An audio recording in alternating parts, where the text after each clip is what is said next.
This poem is in chapter 7. Okay. And I wrote it when I was going to the hospital for radiation treatment for my cancer. So it's called Down to the Bone.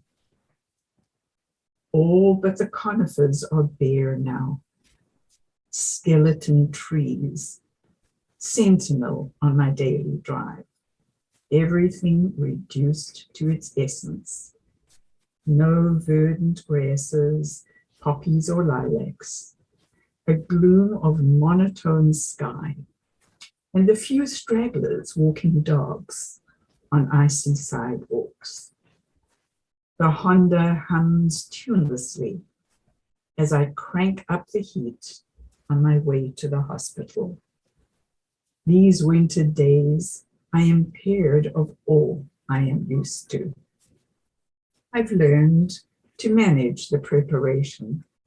Several slow sips of water until I'm ready for the radiation that will soon be poured into my weary body.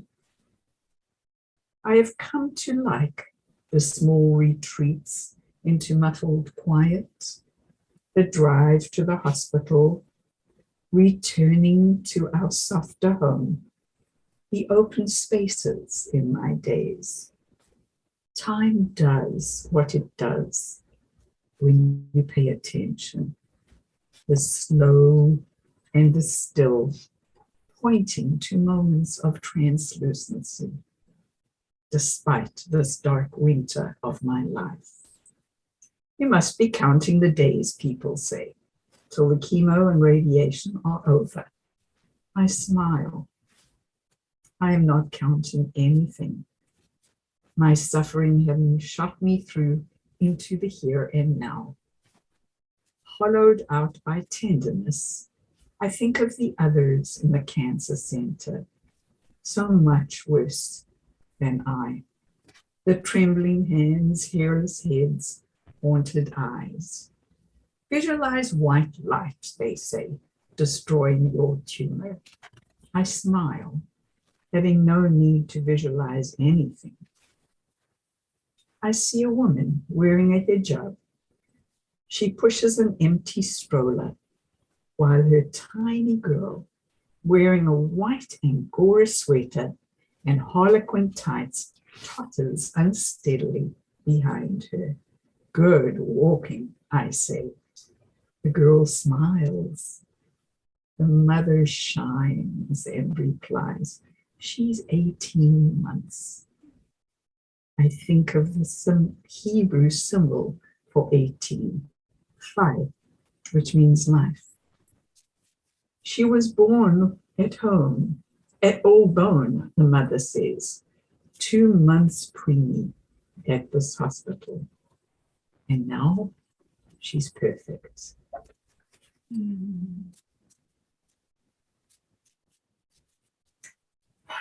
Jinks, as you read, thank you, first of all, thank you. And as you read that poem for us, where did you notice the God tears emerging?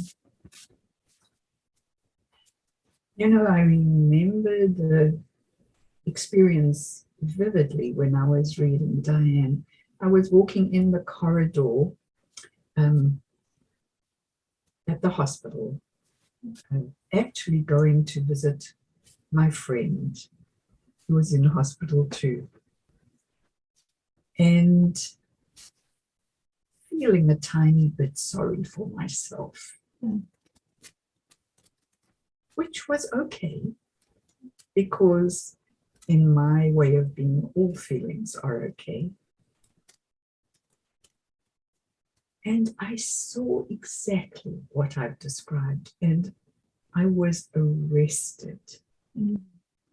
And the darkness became light. I didn't look for anything, but there was the light of God's darkness right there in that mother. I am Jewish. She is Muslim. We were sisters for that moment. And her tiny girl, born preemie all bone, was walking perfectly behind